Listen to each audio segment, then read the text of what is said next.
안녕하세요. 동물을 위한 행동입니다. 저희는 2주에 한 번씩 동물 행동학에 대해서 8월부터 공부를 하고 있는데요. 본 세미나는 줌을 통해서 진행이 되고 있고, 참여를 원하시는 분은 저희 메일로 참여 신청을 해주세요. 이 영상은 저희가 공부했던 내용들을 정리해서 올려드리도록 하겠습니다. 저희가 공부하는 교재는 동물과의 대화라는 책인데요. 이 책이 템플 그랜딘과 캐서린 존슨이 쓴 책인데 사실 절판이 돼서 구하기가 굉장히 힘들거든요. 그래서 저희가 내용은 정리를 해드리도록 하겠습니다. 지난 시간에 했던 내용은 템플 그랜딘의 그 업적과 그 해왔던 일들, 그 다음에 동물은 어떤 식으로 세상을 인식하는가, 그 내용들에 대해서 공부를 했습니다. 이걸 공부하는 이유는 뭐냐면 사실은 산업적인 측면에서 동물들의 많이 이용이 되고 있지만 사실 이 산업이 없어지지 않는 이상 사실 동물들은 여러 가지 시설에서 사실 본래의 생태에 맞지 않은 삶을 살고 있죠. 그런데 이게 쉽게 변하지도 않고 또 애초에 동물의 행동이나 생태나 복지를 고려해서 시설을 만든 것은 아니기 때문에 이것을 변화시키기 위해서는 우리는 동물이 어떻게 세상을 인식하고 또 통증과 스트레스가 없게 하기 위해서는 뭘 변화시켜야 되는지에 대해서 제대로 알고자 공부를 하려고 합니다. 실제로 그 템플 그랜딘은 동물 행동학자이며 자폐증 환자인데요.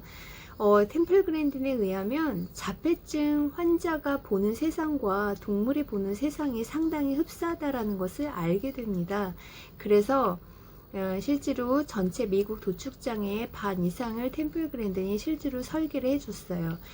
도축장을 설계했다고 하니까 되게 이상한 사람이라고 생각하실 수 있는데 그냥 만든 게 아니라 동물의 행동을 정확하게 이해해서 거기에 맞춰서 만든 도축장 설계를 의미를 합니다. 그래서 현재 미국 같은 경우에는 동물복지감시관이 도축장을 평가를 하는데 그 평가하는 기준도 템플 그랜딘이 전부 다 만들었어요.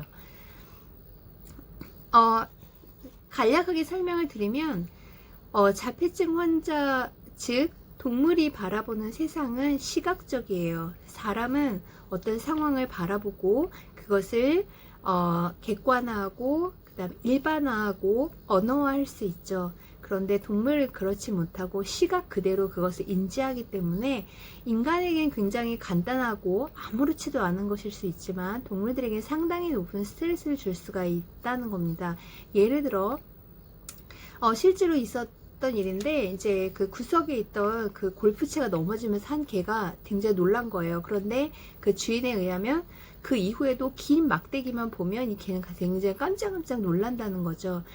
그런데 사람은 자기가 골프채가 넘어져서 부딪혔다라고 해도 결국에는 그건 그냥 골프채고 모든 골프채와 똑같은 막대기가 나를 해치지 않을 거라는 걸 금방 일반화할 수 있어요. 그런데 동물들은 그렇지 않기 때문에 사실 굉장히 작은 사소한 것에 상처를 받을 수 있고 결국 이 트라우마가 굉장히 오래 갈 수 있다는 증거가 될 수도 있습니다. 실제로 도축장을 가보면요, 그 전기봉을 되게 많이 쓰는데 사실 전기봉은 법적으로 불법이지만 안 쓸 수 없는 상황들이 있어요. 왜 그러냐면 자, 동물들은 계속 도축장을 들어오고 이 물량은 오늘 처리해야 되는 물량은 있는데 돼지가 안 움직이는 거예요. 그러니까 빨리빨리 움직이게 하기 위해서 때리거나 뭐 전기봉을 쓰거나 이런 일들이 종종 일어나기도 해요. 그런데 왜 이 돼지는 걸어가려고 하지 않을까? 왜 이 돼지는 자꾸 소리를 지를까? 왜 이 돼지는 싸울까? 이런 것에 대해서 우리는 공부해 본 적이 없고 또 그 도축장의 설계 자체가 동물의 복지를 고려해서 만들지 않았기 때문에 이 직원은 그걸 되게 이해하기가 힘든 거예요. 그래서 이거는 그 사람한테 이런 것이 옳지 않다라고 백날 이야기해봐야 소용없는 거고 그 시스템을 바꿔주는 것밖에는 별로 방법이 없기 때문에 그런 것을 정확하게 이해하고 변화를 촉구했던 행동학자 중에 하나입니다. 이분이 30년간 이런 미국의 육류산업에 종사하면서 동물에게 덜 고통을 주는 도축 설비들을 많이 고안을 했어요. 사실은 이전의 행동학과 굉장히 다른 점은 뭐냐면, 이전의 행동학은 동물을 어떤 실험실에서 일정한 조건으로 마우스를 가지고, 래트를 가지고 이제 실험하는 그런 형태였어요. 그런 형태에서는 동물이 있고 동물 주변에 환경이 있어요. 그래서 동물을 굉장히 기계적으로 바라볼 수밖에 없는 그런 게 주로 이제 행동학이었는데, 이거를 이제 필드로 끌고 나온 거죠. 그래서 실제로 템플 그랜디는 자신이 동물 행동학을 공부를 하고 싶었는데 할 수 있는 상황이 없어서 아예 이제 그 소들이 살고 있는 곳, 그런 곳에 가서 직접 관찰을 하고 많은 논문과 책들을 썼습니다. 중요한 거는요, 동물이 세상을 어떻게 인지하는지를 아는 게 굉장히 중요하겠죠. 그래서 실제로 이런 거를 보실 수 있으셨을 거예요. 그 치료를 하기 위해서 개를 이제 수의사에게 데려갔는데, 사실은 개는 동물병원에 들어가는 순간부터 되게 스트레스죠. 거기서 되게 주사를 놓는다거나 어떤 처치를 하고 낯선 수의사가 자기를 만지고 이런 상황이 굉장히 두렵기 때문에 바들바들 떨다가, 사실은 진료대 위에 올 때까지는 굉장히 거부하다가 실제로 주사를 놓는 과정에서 가만히 있는 경우들이 있어요. 그러니까 그건 뭐냐면, 주사를 놓는 행위만 우리는 주로 생각을 하거든요. 그래서 이 주사가 아플 거고 이것이 통증일 것이다 라고 생각하는데, 실제로는 이 동물이 바라보는 세상에서는 동물병원이라는 낯선 공간, 그 다음 낯선 사람들, 낯선 냄새, 낯선 상황이 굉장히 두려운 거죠.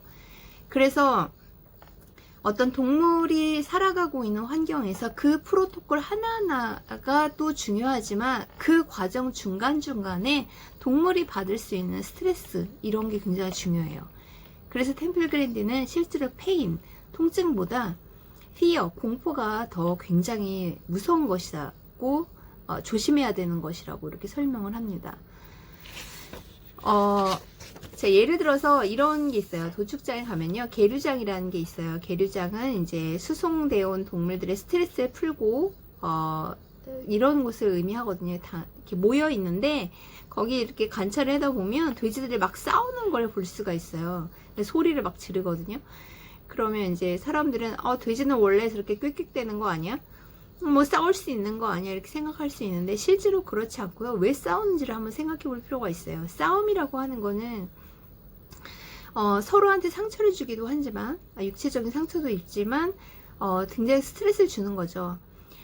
돼지나 소도 무리동물이에요. 사회적인 동물이거든요. 그래서 자신의 농장에서 자기 옆에 있던 동료가 아닌 동료가 자기 계류장에 있는 공간에 들어오면 거기서 스트레스를 받는 거예요. 그래서 싸움이 벌어지는 거거든요. 그래서 그런 경우에는 이동을 할 때, 혹은 계류장을 쉴 때 다른 농장에서 온 동물들과 되도록이면 섞이지 않도록 해주는 것이 상당히 중요하죠.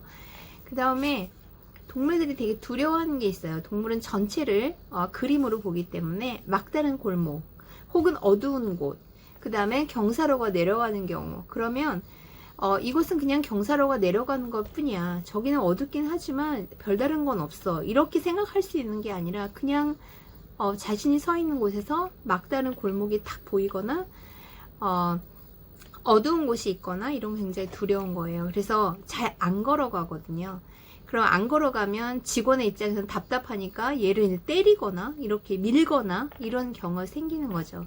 이럴 때 할 수 있는 방법은 뭐냐면, 사실 동물은 굉장히 그 급격한 변화를 다 싫어해요. 그래서 조명도 급격한 걸 싫어하기 때문에 동물은 어두운 곳에서 밝은 곳으로 지나가니까 저길 굉장히 밝게 해주면 된다라고 생각하는데, 아주 밝게 해주는 건 아니고요, 간접 조명을 해주는 거예요. 그래서 현재 자신이 서 있는 곳보다는 좀 더 밝은, 그러나 아주 밝지는 않은 형태의 간접 조명을 해주면 이렇게 무섭지 않게 걸어갈 수가 있어요. 그래서 중요한 거는, 우리가 뭘 하든지, 동물을 사육하든지 동물을 어떻게 하든지 동물의 입장에서 생각해 보는 것이 상당히 중요한 것 같습니다. 그래서 그 템플 그랜딘이 동물이 굉장히 두려워하는 것, 동물이 무서워하는 것, 그런 것들을 관찰을 해서 아예 목록화를 해놨어요. 그 목록화는 예를 들어 이건 굉장히 사소한 거거든요. 첫 번째는 뭐냐면 진흙바닥에 반짝이는 반사광. 이게 뭐냐면 진흙은 흙에 수분이 어느 정도 있잖아요. 그런데 이제 햇볕이 비치면 거기가 반짝 빛나겠죠. 그런데 이런 걸 보고 동물들은 놀라서 걸어가질 않는 거예요. 그래서 동물들이 걸어가고 있는 그런 통로에는 배수구 같은 것도 조심해야 되고, 청소를 하고 나서 거기를 완전히 건조해주지 않은 상태에서 햇볕이 비쳤을 때 빛나게 돼요. 그 다음에 금속 표면이에요. 바닥에 금속이나 스테인리스 재질로 된 것이 있고 햇빛이 들어왔을 때 거기가 반짝 빛나게 되거든요. 이런 것도 두려워서 걸어가려고 하지 않고, 혹은 공중에 뭔가 사슬이 걸려져 있는데 그게 흔들렸어요. 바람이. 그랬을 때 그 쇠사슬을 보고 두려워하는 거예요. 그 다음에 금속성의 소음, 그 다음에 여러 가지 잡음들이에요. 그 다음에 소음들 중에서 트럭의 경공, 그 다음에 차량의 고음 사이렌, 이런 것들도 동물에게 되게 두려움을 주는 거기 때문에 되게 조심해야 되는 거고, 그 다음에 공기 중에 새소리 나는 거, 그 다음에 소음도 연속되는 음이 아니라 단절음 같은 경우도 상당히 두려움을 주는 요소라고 합니다. 그래서 왜 실제로 고문할 때 많이 쓰는 거라고 하잖아요. 이렇게 물소리가 떨어지는 게, 예를 들어 물이 쫙 떨어지면 그냥 그건 연속적인 그 물이 떨어지는 소리라고 생각이 드는데, 똑똑똑 떨어지는 게 지속적으로 머리 들리게 되면 나중에는 그게 막 머리를 때리는 것 같이 느껴진다라고 하잖아요. 그런 것처럼 간헐적인 단절음이 나지 않도록, 그러니까 물 같은 게 똑똑똑 떨어지는 것도 동물들한테 굉장히 크게 들릴 수 있는 거죠. 그 다음 바람인데요. 바람이 동물들의 얼굴을 때리지 않도록 강한 맞바람. 그래서 간혹 그 강아지한테 왜 장난치는 아이들 있잖아요. 이렇게 휙 하고 입 부는 거. 근데 걔는 확 싫어가지고 얼굴을 확 피하거든요. 그래서 바람이 동물의 얼굴로 들어오지 않게 해주는 거. 그 다음에 이제 인부들이 옷을 입다가 이제 무심코 벗어요. 그래 다음에 걸어요. 근데 동물이 그거 보면은 두려워하거든요. 근데 이제 옷 같은 것도 뭐가 중요하냐면 강렬한 대비들을 다 싫어하기 때문에 담은 굉장히 어두운데 옷은 하얀색이나 노란색이에요. 그럼 그것도 무서워해요. 그래서 노란색이나 밝은 색의 옷도 입으면 안 되는 거고요. 그 다음에 움직이는 플라스틱 조각, 움직이는 거, 바닥에 뭐가 움직이거나 혹은 바닥이 진한 색깔인데 하얀색이나 밝은 색에 뭐가 떨어져 있어요. 그럼 이것도 두려움의 대상인 거고, 그 다음에 펜 같은 게 이렇게 돌아가고 있는데 굉장히 저속인 형태로 돌아가는 거, 이런 걸 봐도 되게 두려움의 대상인 거죠. 그래서 펜이 돌아가고 있다면 동물들의 시야에서 가려줘야 되고, 그 다음에 동물들이 걸어가고 있는 곳에 앞에서 사람이 걸어오는 거, 이런 것도 굉장히 조심해야 돼요. 그래서 동물들이 걸어가는 통로, 가축은 다 무리를 지어서 걸어가거든요. 이렇게 됐을 때 주변에서 디스트랙션 되는 그런 것들 가려주는, 사람이든 물건이든 소리든 이런 것들 가려주는 벽 같은 거를 솔리드 사이드라고 합니다. 이런 것들을 만들어주는 게 되게 좋아요. 이 템플 그랜딘이 했던 것 중에 되게 의미 있는 내용 중에 하나가 뭐냐면, 사실 우리는 식용으로 쓰여지는 동물을 다 가축이라고 부르잖아요. 그런데 이 사람은 길들여지지 않는 것은 가축이라고 부를 수 없다라고 하거든요. 그래서 말은 가축이 맞는데 식용을 위해서 기르는 동물은 사람에 의해서 전혀 길들여지지 않았기 때문에 이것은 거의 야생동물로 생각해도 된다라는 정도예요. 그래서 만약에 야생성이 그대로 있는 동물이라고 한다면 사람이라는 것 자체가 상당히 두려움의 존재겠죠. 그래서 낯선 사람이 갑자기 나타나서 만지거나 눈에 확 보이거나 이렇게 되는 거는 다 스트레스일 수밖에 없다라는 겁니다. 그래서 실제로 동물들을 다룰 때 가축이 여러 종류가 있지만 젖소들이 사실은 이 도축장이나 수송하는 과정에서 가장 스트레스 덜 받는 편이에요. 왜냐하면 사람과의 접촉이 굉장히 많은 가축 중에 하나이기 때문에 그렇고요. 그 다음에 바닥에 놓인 작은 물건들, 예를 들어서 이런 게 있어요. 막 소가 너무 무서워서 걸어가지를 않으려고 했는데 가만히 보니까 바닥에 하얀색 그 일회용 컵 있죠. 이런 게 놓여 있었던 거예요. 사람의 눈에는 이게 아무렇지도 않았지만 동물의 눈에는 굉장히 두려움의 대상인 거예요. 그 다음에 바닥과 천의 변화입니다.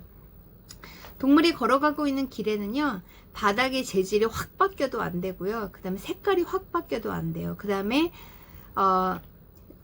약간 튀어나와 있는 부분이 바로 앞에 있으면 안 돼요. 사실은 사람의 눈에는 이거 그냥 살짝 내가 뛰어넘어갈 수 있다라고 생각할 수 있지만 동물의 눈에는 이게 어마어마한, 완전히 뭐 어마어마하게 보이는 거죠. 그래서 이런 것들이 있는지를 잘 살펴줘야 되고, 그 다음에 그 배수구 중에 창살처럼 생긴 거, 이런 것들이 바닥에 있으면 안 되고, 그 다음에 이 동물이 걸어가고 있는 곳의 모든 장비들은 색깔이 확 변하면 안 돼요. 막 뭐 검정색이었다, 하얀색이었다 이렇게 하면 안 되고, 비슷한 색깔로 해줘야 되고, 결국에는 이런 거는 동물이 색깔의 변화라던가 채도의 변화, 조도의 변화, 이런 것에 굉장히 민감하다라는 거죠. 그래서 이런 항목을 정해놓고 도축장의 검사관들이 이제 평가를 하는 거죠. 그래서 사실 이거는 전체 설계를 한꺼번에 바꾸는 건 굉장히 어렵기 때문에 작은 거 하나는 변화시킬 수 있는 거거든요. 그래서 이런 것들을 중요한 복지의 포인트라고 이렇게 보고 있습니다.